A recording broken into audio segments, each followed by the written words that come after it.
it was brought to my attention that I've never done an overall video explaining our full intention of what we want to do for this homestead.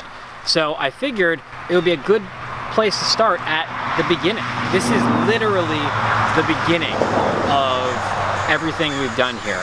We're at the main road, and where I'm standing right now is literally where I cut down one of the very first trees I've ever cut down about 2 years ago.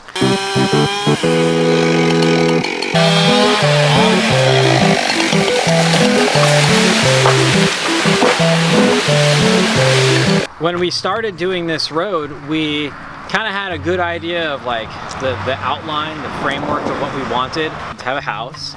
We knew we wanted to start with some type of tiny house first, so we can get living on the property with like a small barrier to entry.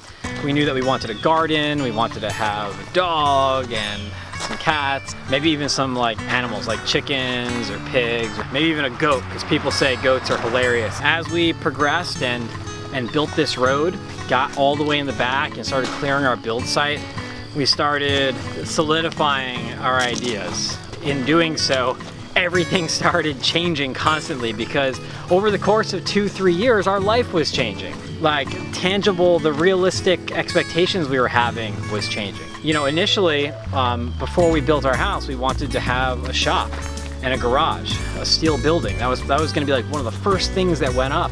That ended up being a problem because we couldn't get money from the bank. I didn't really think that was going to be a problem, but I was sadly mistaken on that. 2015 and 2016, right after I got my tax returns, I went to the bank and I was trying to get a loan. Not a big loan, we want to take this step by step. Also, we felt once we moved up here, Justine would get a teaching job and we'd be better off financially, and we could just go slow and wouldn't have to take out future loans. We definitely wanted to start with a loan. Without being able to get money, we ended up focusing more just on the things that we could do, and that's why we started with like the garden and the deer fence and the compost, and we just started, you know, focusing on just clearing up like around the road. You see, it's, well, some of the new stuff are those widowmakers that we just took down. For the most part, I mean, this place was a disaster when we were building this road, and it's really very clean comparatively right now, and because we just started cleaning up because we didn't have the money to really build a whole lot. Same thing with our build site. We ended up just clearing more of our build site, getting the place more presentable. We started chipping wood to put on the forest floor, which will be our front yard, to make it a nicer place to walk on and more even. And now we're starting to plan building our tiny house. This winter of 2016, 2017, we're gonna get ready for that. We've secured enough money to build a tiny house now. We're gonna get started with that first thing in the spring.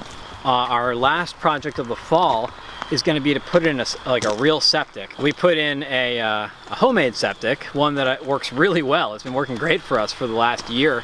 I've been living in that camper all of 2016 using my homemade septic, and it's kicking, man. But we need to put in a legit septic for the tiny house, because we're putting the tiny house on the build site where we're gonna eventually build our permanent house. When we move the tiny house and replace it with our house, we'll use the septic for that. And what was I gonna say?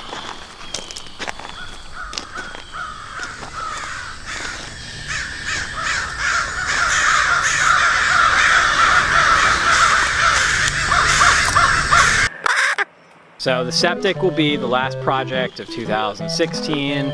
The tiny house will be the first project of 2017. The next project after that is definitely going to be the shop and the garage. After New Mexico and building the Earthship, I never wanted to build again without having some type of like storage space, like an interior space I can stage construction, store materials, store my tools. It was a nightmare out in Taos, being out in the elements and covering everything with tarps, and tarps getting blown away in the wind, and oh my gosh, it just never ended. So was very much looking forward to that here. Had to make a little bit of compromise. We're gonna have to build this tiny house out in the elements, but my plan is to build it quickly, so I don't have stuff hanging around forever and constantly having to deal with that. Probably we're gonna give ourselves a good like 5 years after building the tiny house to like just chill. Work on getting our steel building built, so our shop and garage, which will be ready before we start building the main house. you know, we need to give ourselves that time because the whole process gets really stressful with having to like spend every waking moment working and feeling like you're on this constant deadline. So by stretching it out and giving ourselves up to 5 years to be in this tiny house to get ready for our main house, I feel like that's like a comfortable amount of time. So once we have the tiny house and once we have the shop and garage built, we'll be well on our way. We're gonna be pretty darn comfortable and psyched about our living situation here at this point. Right now we're just in a little camper, and that's, you know, that's not super awesome all the time. It's like 110 square feet we're living in. We've been in it for almost a year already, and we're probably gonna be in it for almost another year, maybe next summer.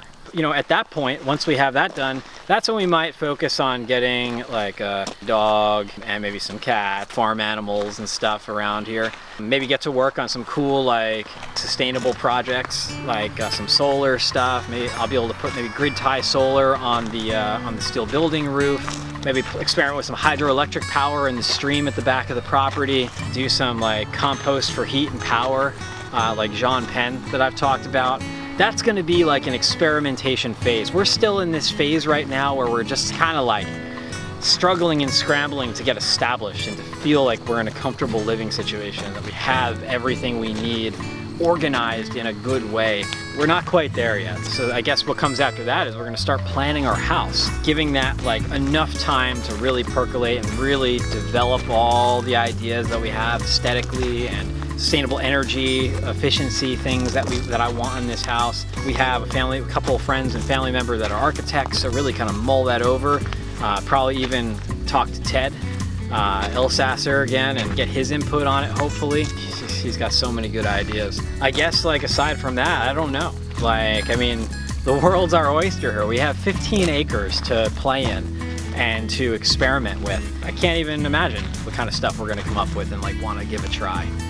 Oh yeah, one thing I forgot to say is that when we are ready to build our main house, we're gonna have to move this tiny house out of that area, obviously. There's a video where I'm starting to talk about this other clearing we're doing for my business. That clearing, which is actually just to our left over there, it's gonna be the future site for that tiny house. And we want to maybe even build another one and make them really interesting and put a bunch of sustainable technology into them, and you know, possibly rent those out on Airbnb one day, and have them both up in that area, which is a really, really sweet, beautiful area. We're kind of regretting that we didn't build our house up there, actually. To have some, you know, some more passive income to help us move forward on the property and pay off the impending mortgage that we're going to have, and just help make life a little bit more comfortable here. Yeah, I mean, that's I think the full plan as far as we have hashed it out so far. And we're open to all the extra possibilities and all the exciting things that are going to come up along the way. And we just can't wait. We can never wait to make the next step. So.